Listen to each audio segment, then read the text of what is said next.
يا رب بالمصطفى بلغ مقاصدنا واغفر لنا ما مضى يا واسع الكرم. يا رب بالمصطفى بلغ مقاصدنا واغفر لنا ما مضى يا واسع الكرم. وكيف إلى الدنيا ضرورات لولاه لم تخرج الدنيا من العالم. يا رب بالمصطفى بلغ مقاصدنا واغفر لنا ما مضى يا واسع الكرم. محمد سيد الكونين والثقلين والفريقين من قرب ومن عجم. يا رب بالمصطفى بلغ مقاصدنا واغفر لنا ما مضى يا واسع الكرم. نبينا الامير الناهي فلا احد أبر في قول لا منه ولا نعم. بلغ مقاصدنا واغفر لنا ما مضى يا واسع الكرم. هو الحبيب الذي ترجى شفاعته لكل هول من الأهوال مقتحم. يا رب بالمصطفى بلغ مقاصدنا واغفر لنا ما مضى يا واسع الكرم. اللهم صل وسلم وبارك عليه وعلى آله. أعوذ بالله من الشيطان الرجيم. بسم الله الرحمن الرحيم. الحمد لله رب العالمين وبه نستعين على أمور الدنيا والدين. والصلاة والسلام على أشرف الأنبياء والمرسلين سيدنا وحبيبنا وشفينا ومولانا محمد صلى الله عليه وسلم أجمعين. قال الله تعالى سبحانك لا علم لنا إلا ما علمتنا إنك أنت العليم الحكيم. رب اشرح لي صدري ويسر لي أمري واحلل عقدة من لساني يفقهوا قولي. قال المصنف رحمه الله تعالى به ونفعنا به وبعلومه بالدارين. Amin. Alhamdulillah wa syukurillah para jemaah sekalian, kita masih diberi nikmat sehat, nikmat afiat dan nikmat dapat melaksanakan perintah Allah yaitu salat wajib dan berjamaah, dilanjutkan dengan mengikuti wirid, dilanjutkan dengan ta'lim. Mudah-mudahan kita senantiasa diberi keistiqomahan di dalam melaksanakan berbagai amal ibadah, baik yang wajib maupun sunnah, termasuk mengikuti ta'lim ini, karena dipastikan ini adalah jalan menuju surga Allah Subhanahu wa taala, jalan memudahkan kita untuk menuju surga Allah Subhanahu wa taala yang penuh dengan berbagai kenikmatan. Mudah-mudahan Allah Subhanahu wa taala menerima amal ibadah kita dan memwafaqkan kita dalam keadaan husnul khatimah, mendapat syafaat dari Rasulullah Muhammad sallallahu alaihi wasallam. Para jamaah sekalian, kita lanjutkan di dalam kitab Nailul Autor ini tentang sholat malam. Kemarin kita sudah bicarakan tentang betapa pentingnya sholat malam. Yang kedua, sholat yang akhir malam itu atau sholat yang terakhir di malam hari itu adalah sholat witir. Dan pada kesempatan ini kita akan bicara tentang sholat tahajud. Sebelumnya kita baca hadis Rasulullah Muhammad SAW yang diriwayat hadis dari Siti Aisyah radhiyallahu anha. Hadis ini diriwayatkan oleh Imam Turmuzi dan Imam yang lima, di mana bunyinya adalah Bismillahirrahmanirrahim.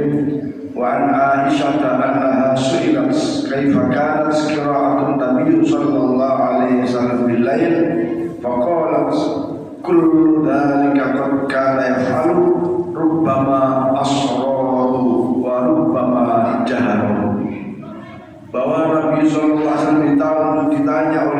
Siti Aisyah radhiyallahu anha, bagaimana tentang sholat sunnahnya, sholat malamnya Rasulullah SAW? Maka faqalat Siti Aisyah mengatakan, Rasulullah di dalam melaksanakan sholat malam itu rubbama asarru wa rubbama jahar. Ada kalanya dibaca dengan nyaring bacaan-bacaan sholatnya, ada kalanya dengan asarru, dengan siri, ya, dengan sir, seperti sholat asar atau sholat zuhur. Maka di kita pada saat sholat taraweh dan witir kita banyak bacaan nyaring, mulai dari Fatihahnya sampai kepada suratnya, witir dan juga atau taraweh dan witir. Kemudian kita juga melaksanakan sholat tahajud berjamaah, tapi pelaksanaannya dibaca dengan sir, ya kan? Kalau misalnya sholat tahajud dibaca dengan jahar, boleh nggak? Nah, kalau menurut hadis ini, karena yaf'alu, sungguh Rasulullah melaksanakannya itu kadang nyaring, kadang sir. Nah, jelas ya.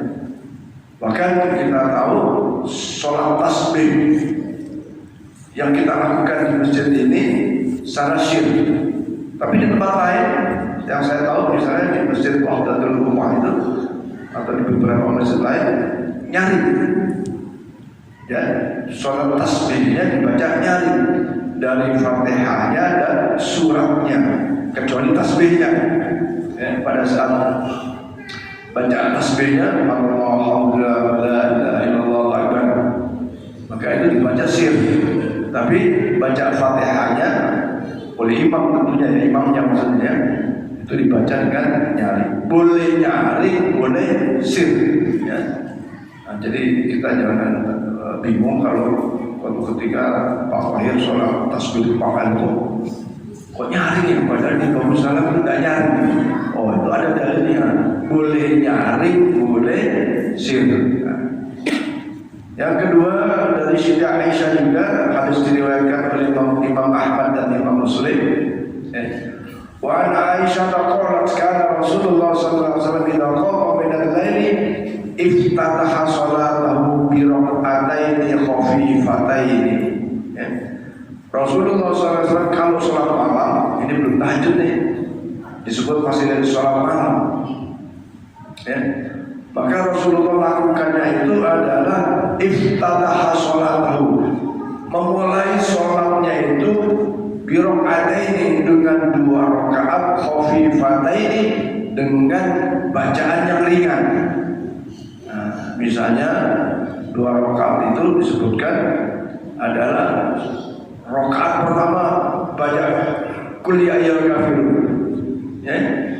Rakaat kedua baca surat Al-Ikhlas, ya kan?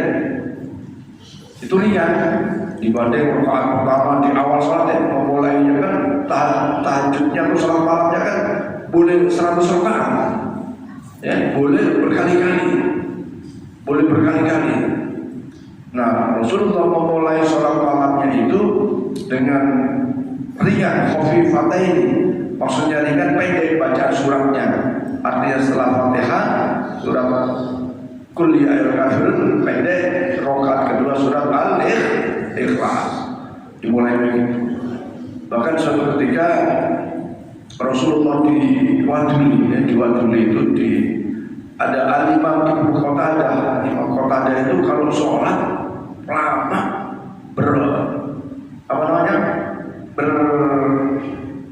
berrokaat, tapi yang dibaca sama, Qul ya ayyuhal kafirun dan surat Al-Ikhlas, itu aja yang dibaca. Ada cerita baca surat Al-Baqarah, baca surat kemarin baca surat Al-Kahfi, sepotong ayat. Dan ada yang dibaca itu aja. Nah, terus disampaikan, ya Rasulullah, sahabat kita kok sholat malamnya baca Qul ya ayyuhal kafirun dan surat Al-Ikhlas, nyaring lagi gitu, selain gitu.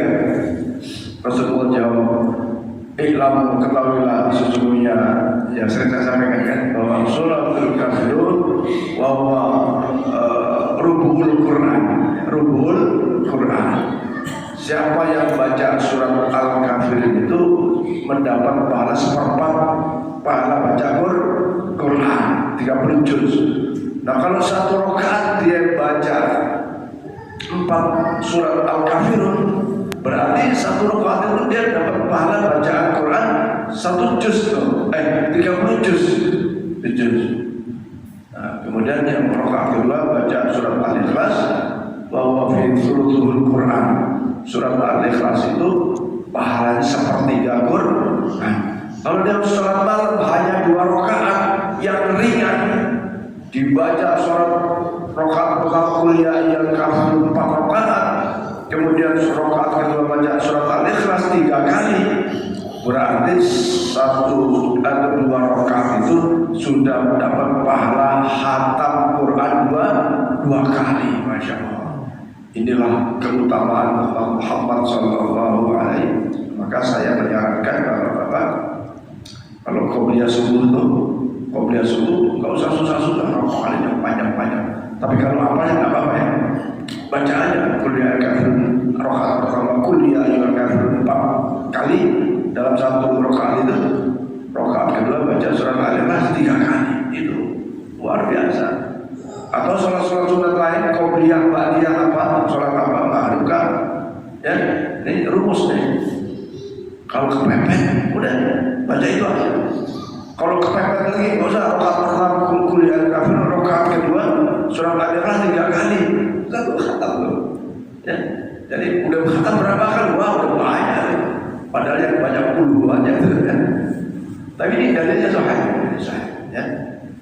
Jadi Rasulullah SAW selalu atau sering membuka sholat malamnya itu dengan surat yang pendek, ya selain Fatihah, yaitu kuliah Al-Kafirun dan surat Al-Ikhlas. Nah para jamaah sekalian, sesungguhnya sholat malam itu adalah sholat yang sangat-sangat punya kedudukan tinggi di sisi Allah Subhanahu Wa Taala. Dan ini dikerjakannya mesti sungguh-sungguh. Orang yang sholat malam dengan sungguh-sungguh itulah disebut sholat tahajud. Ya, sholat tahajud. Nah, malam yang sungguh-sungguh harus dilakukan sholat malamnya itu atau tahajud itu adalah sepertiga malam yang terakhir. Kapan sepertiga malam terakhir itu?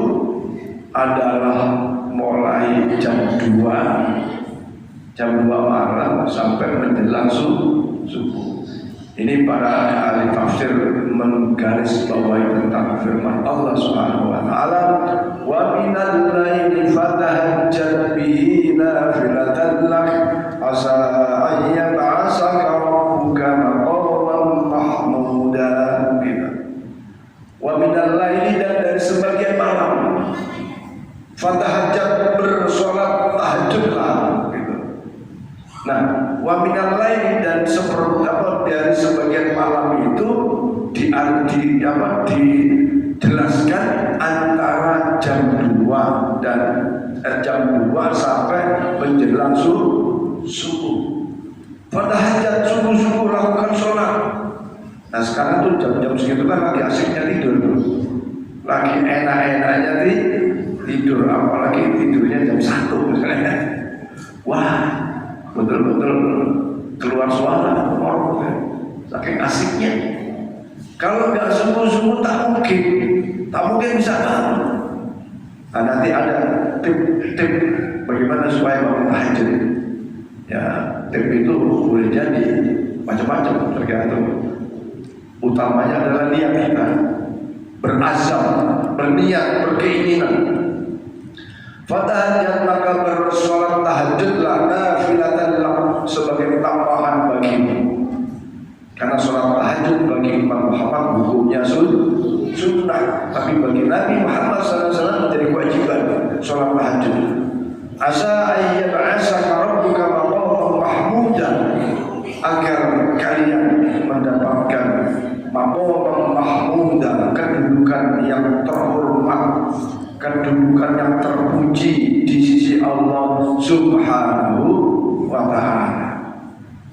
Maka teman-teman sekalian, khususnya dari saya, ayo bertahajud dia sesuai dengan ya mau 100 rakaat boleh, mau 2 rakaat ya boleh, minimal 2 ya.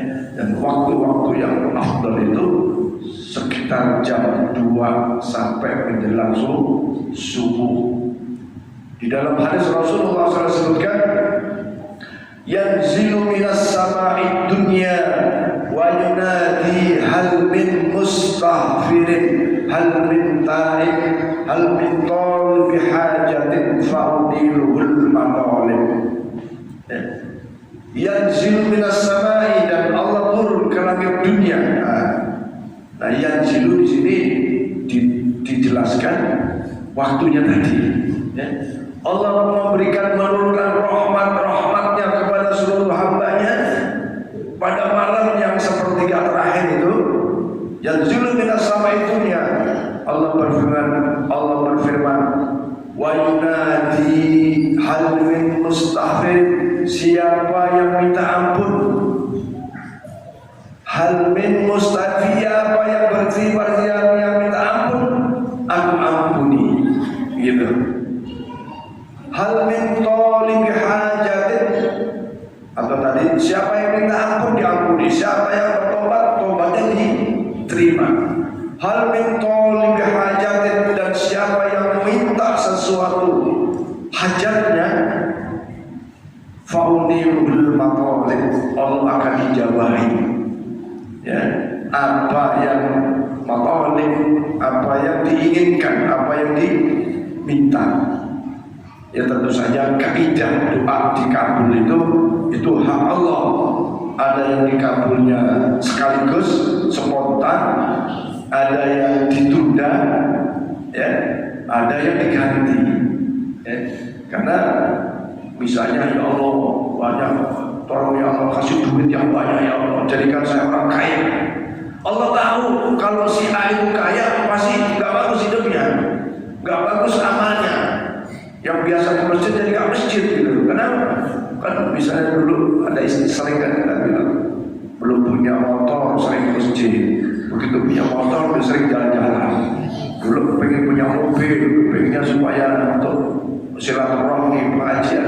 Begitu punya mobil malah sering ke mall, sering jalan-jalan. Ketinggalan.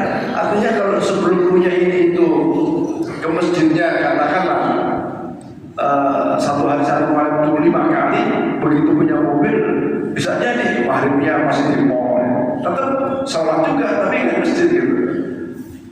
Itu Allah Maha tahu. Biasa makan namanya tahu tempe kan cepat, kalau tahu tempe kan bisa cepat. Ini makannya udah mau yang modern gitu kan ya. Makan modern kan antrinya lama ya, gitu makanan Padang cepat. Antri akhirnya ketinggalan maghrib gitu. Allah Maha tahu, maka nggak dikasih kekayaan yang besar, yang banyak, yang cukup saja. Apalagi kita tahu soal rezeki itu memang itu urusan Allah ya, bahwa Allah lah yang yarzuqu liman yasha. Allah akan memberi rezeki itu kepada siapa yang dikehendaki. Di ayat lain Allah berfirman, yabsutur rizqa liman yasha wa yaqdiru lahu. Yabsutur rizqa, Allah yang meluaskan rezeki ya, Allah yang meluaskan rezeki, wa yaqdiru lahu, dan Allah juga yang menyempitkan rezeki bagi seseorang. Maka kadang-kadang sama-sama pegawai negeri mungkin levelnya sama, tapi yang lain itu kayak kona'ah, yang lain kurang dulu gitu. Nah, jadi prinsip rezeki, kalau kita tadi doanya minta itu ya, minta harta gitu, sudah sudah ditakar oleh Allah ya, sebagaimana di surat lain Allah berfirman, wa min dabbatin fil ardi illa 'ala Allahi rizquha wa mustaqarruha wa mustawda'aha. Walaupun kerja kayak apa, kalau yang jualan ya barang-barang yang harga murah tidak bisa, cepat punya mobil nggak bisa. Tapi kalau jualannya rumah itu kan untungnya besar. Ya kalau jualan es cendol apalagi cuma satu hari cuma 100 gelas, kok cepat punya mobil ya nggak mungkin. Logikanya nggak mungkin, ya kan? Ada yang memang dari lahir sampai mau meninggal ya nggak punya rumah, ada juga. Memang begitu rezeki. Kalau kiai itu kasih gambaran, kalau orang minta, ya Allah doa ya kiai doain supaya kaya. Sudahlah, kamu tahu nggak burung pipit, burung kecil kan? Dari dulu sampai sekarang burung udah segitu aja. Tapi kalau burung gagak atau burung apa besar kan, ya dari situ segitu, dari bisa. Ya, jadi memang sudah segitu kadarnya itu sudah. Nah, bagaimana menghadapi itu? Ya sudah, itu memang segala sesuatu biidznillah, biqudratillah. Yang penting kan ikhtiar. Ya, karena kita tidak tahu saya kira-kira rezekinya kayak apa, tidak tahu. Kewajiban kita ikhtiar, nggak boleh kita udahlah memang nasib, tidak juga. Ada yang kerjanya sepele, tahu dapat rezeki nomplok itu ada juga. Ya. Ada yang nggak nyangka kemarin yang nemuin cek 35 miliar itu dapat siapa tentang itu masih ada lagi. Jalannya tuh ada. Nah, kembali kepada sholat malam tadi, yanzilu minas sama'id dunia, Allah turunkan rahmat kepada bagi hamba hanya pada waktu sepertiga malam itu. Hal min mustaghfir, siapa yang meminta ampun diampuni, siapa yang minta yang bertobat diterima tobatnya. Hal min talibi hajatin fa'ulil talib, siapa yang minta atas segala kehendaknya keinginannya Allah ijabah. Cuma ijabahnya itu hak prerogatif Allah. Andaikan kita minta rezeki duit yang banyak, ya ada yang bisa dikasih langsung, ada yang ditunda, ada yang diganti dengan yang lain. Intinya apa yang kita minta pasti diijabah oleh Allah Subhanahu wa taala. Ud'uuni astajib lakum. Berdoalah kepada Allah, nanti Allah akan ijabah. Nah, para jamaah sekalian, andaikan kita merasa doa-doa kita belum diijabah, kita tidak boleh putus asa, karena sesungguhnya doa itu sendiri menjadi ibadah kepada Allah Subhanahu wa taala. Maka hidup itu adalah selalu dalam keadaan sabar dan syukur. Nah, para jamaah sekalian, maka mari kita berupaya untuk bisa melakukan sholat malam. Dalam hal ini adalah sholat yang dilakukan dengan sungguh-sungguh, yang disebut dengan sholat tahajud. Nah, walaupun waktu utama itu antara jam 2 sampai menjelang subuh, maka boleh jadi kita tahajud umpamanya habis saat tidur, bangun jam 11, bangun sampai malam ya, takut tidak bangun atau takut kesiangan, tahajud boleh 2 rakaat, boleh sebanyaknya, tak terbatas, boleh sebanyak-banyaknya, tak terbatas, sesuai dengan kemampuan kita. Nah, kalau kita tidak bisa menghafal surat-surat yang panjang, maka cukup dengan surat Al-Kafirun dan surat Al-Ikhlas. Kalau sempat lagi, surat Al-Kafirunnya 4 kali, surat Al-Ikhlasnya 3 kali. Nah, para jamaah sekalian, sekali lagi begitu besar fadilahnya sholat tahajud, ya, maka mari kita upayakan untuk sholat tahajud. Tentu saja kita harus cari waktu yang tepat supaya jangan tahajud terus tidak subuhan. Wah, itu boleh ampun ada upah. Ya, sholat sunnah itu akan mempunyai fadilah besar kalau wajibnya dari 3. Amalan-amalan sunnah itu baru bernilai tinggi kalau yang wajib dikerjakan. Jangan dibalik, tahajud dicari, habis tahajud begitu menjelang subuh tidur. Habis tidur kesiangan ya, kalau sesekali boleh, sesekali boleh. Tapi kalau tiap hari ya harus koreksi diri, harus introspeksi diri. Kenapa ya kok nggak bisa bangun malam? Kenapa ya kok nggak bisa jamaah sholat subuh atau sholat subuh? Kenapa? Itu mestinya dievaluasi. Supaya apa? Keutamanya sangat besar, keutamanya sangat luar biasa. Sering saya sampaikan, qobliyah subuh itu lebih baik dari dunia dan isinya. Tahu kita, fadilah itu tahu. Kenapa nggak kita rebut? Nah, kalau nggak bisa rebut, tanya kenapa? Kan itu pasti ada sebab. Di antaranya mungkin panas. Nah ini perlu sabar, perlu dibiasakan. Man syabba sabba. Para sahabat sekalian, insyaallah malam Senin depan kita bicara tentang tip-tip apa cara supaya bangun malam. Ada sih, ada tipnya ada. Tapi sekali lagi semua itu yang utama adalah al-azm, niat, keinginan. Kalau niat sungguh-sungguh sebelum tidur berdoa dan seterusnya, apalagi Pak Wahid sudah pakai jam bekernya katanya. Jangan jam bekernya yang bunyi, kita berbunyi orang. Ya akhirnya dua-dua bunyi, akhirnya udah nggak kedengeran. Silakan kalau ada yang ditanyakan. Ada. Ya Mas. Apa boleh atau memang ada dalilnya melaksanakan tahajud 2 kali? 2 kali. Melakukan tahajud kedua kali. Jadi pernah pengalaman beberapa minggu yang lalu habis sekitar jam 9 pukul 21 tidur, bangun-bangun setengah 12. Saya pikir daripada nanti kebablasan tahajud juga yang itu. Tapi akhirnya alhamdulillah bangun lagi setengah 4, ragu-ragu. Tahajud lagi enggak, tahajud lagi. Akhirnya tidur bablas.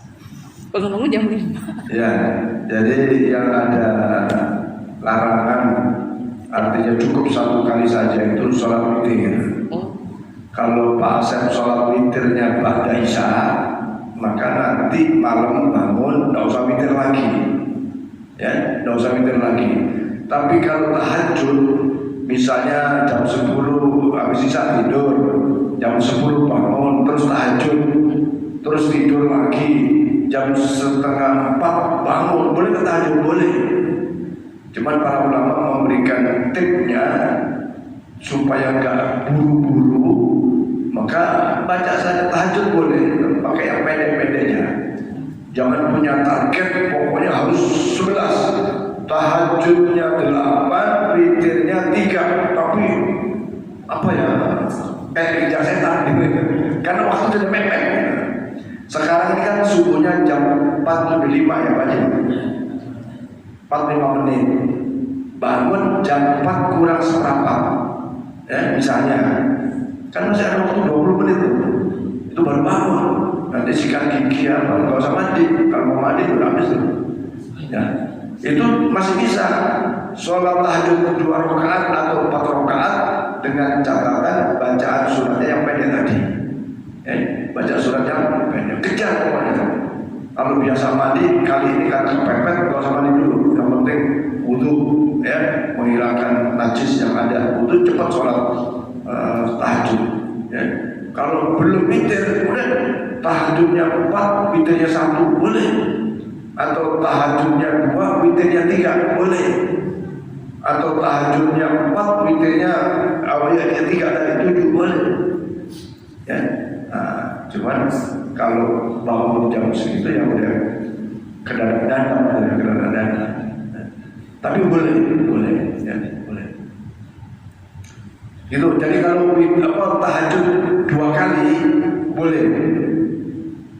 Tapi yang kalau witir cukup kalau ba'da isya witir, nanti nggak usah witir lagi. Ya, la witro, tidak ada witir yang kedua. Tidak ada la witro ba'da witro. Tidak ada witir sudah witir gitu. Tapi kalau sholat tahajud, sholat malam boleh 2 kali misalnya tadi bangun jam 10 sholat witir 2 rakaat, tidur lagi, bangun lagi jam 4 witir apa tahajud lagi boleh ya. Ada lagi mungkin?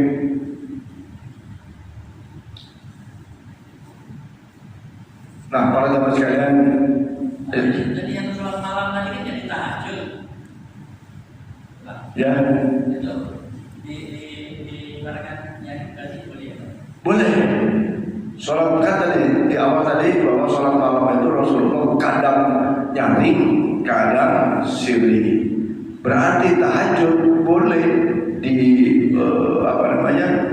dibaca nyaring maupun sirri. Nah, kita kalau misalnya seperti di Bagus Salam ini kebiasaan tahajud selama ini kan sirri. Ya udah sirri aja. Tapi kalau ada yang nyaring ya nggak usah diperbankan. Ya. Di kelompok jamaah sajadah fajar itu tahajudnya nyaring. Ya kedengeran imamnya tuh dibaca nyaring. Ya, siapa yang pernah sajadah fajar? Ya, dia keliling setiap sebelum subuh bacanya nyaring. Nah intinya para jamaah sekalian, karena sholat malam ini menjadi pembeda antara yang munafik di dalam akidah, ya, maka ayo kita upayakan bisa bertahajud ya dimulai mungkin setiap malam Jumat misalnya kan, nggak usah banyak-banyak aja terus berdoa. Nanti setelah setiap malam Jumat bisa dinaikkan lagi malam Minggu misalnya gitu kan, malam Minggu nggak bisa tidur lagi di subuh, terus dilatih gitu. Nah setelah udah enak malam baru boleh tiap malam ya, belajar istiqomah itu jangan dipaksa langsung banyak, nah dikit-dikit dulu. Terus kalau kepepet tetap aja lakukan. Soal diterima dan tidak itu bukan urusan kita. Ya, bukan urusan kita, itu urusan Allah Subhanahu wa Ta'ala. Yang memang ada kaidah-kaidah sholat diterima atau tidak itu ada seperti syarat dan rukun. Tapi hakikat sholat itu diterima oleh Allah Subhanahu wa Ta'ala, Allah yang tahu. Cuma ada ciri-ciri. Ciri-cirinya itu kalau misalnya tahajud berapa hari tahajud, tahu-tahu kesiangan, terus menyesal. Ada penyesalan itu dalam Pak Rohir misalnya, yang lain juga biasa sholat itu jamaah tahu-tahu karena kesibukan yang sesungguhnya dimaafkan gitu. Tapi ada penyesalan tuh, aduh sayang ya tadi kok nggak bisa gitu. Itu tuh ciri-ciri ada penyesalan, ada kecewa gitu terhadap amalan yang biasa kita kerjakan. Maka sebagai ulama kalau udah kepepet agak kesiangan dia santai. Untuk apa? Untuk supaya nanti itu ketemu lagi gitu. Ketemu dalam arti bangun lagi. Saya kira demikian para jamaah sekalian. Intinya mari kita berupaya untuk bisa sholat tahajud. Ya. Sholat tahajud di setiap malamnya, karena pada saat itulah waktu-waktu yang mustajabah di dalam kita mohon ampun kepada Allah Subhanahu wa Ta'ala, di dalam kita meminta kebutuhan kita. Maka upayakan untuk bisa. Bahkan sebagian para salafus saleh itu disebutkan walladzina yabituna li rabbihim sujadan wa qiyama. Mereka itu menggunakan yabituna, malam-malamnya itu banyak digunakan sujadan wa qiyama, untuk bersujud kepada Allah Subhanahu wa Ta'ala, wa qiyama, yaitu ya salat, melaksanakan salat malam. Mudah-mudahan apa yang kita kerjakan senantiasa diridhai oleh Allah Subhanahu wa Ta'ala dan diberikan kemampuan untuk istiqomah. Al-Fatihah. A'udzubillahi minasyaitonir rajim. Iyyaka na'budu wa iyyaka nasta'in. صراط الذين أنعمت عليهم غير المغضوب عليهم ولا الضالين آمين. بسم الله الرحمن الرحيم الحمد لله اللهم صل على سيدنا محمد وعلى آل سيدنا محمد. اللهم اغفر لنا ذنوبنا ولوالدينا وارحمنا كما ربنا صغيرا. اللهم ربنا زدنا علما نافعا. اللهم ربنا زدنا علما نافعا. اللهم ربنا زدنا علما نافعا وعملا صالحا متقبلا ورزقا واسعا مباركا حلالا طيبا. ربنا هب لنا من ازواجنا وذرياتنا قرة اعين واجعلنا للمتقين اماما. ربنا اتنا في الدنيا حسنه وفي الاخره حسنه وقنا عذاب النار. صلى الله وسلم عليه وعلى اله وصحبه على ربك رب العزه عما يصفون وسلام على المرسلين الحمد لله رب العالمين. Demikianlah kita menyampaikan maaf dan doa selamat. Wallahu a'lam bishawab. Assalamualaikum warahmatullahi wabarakatuh.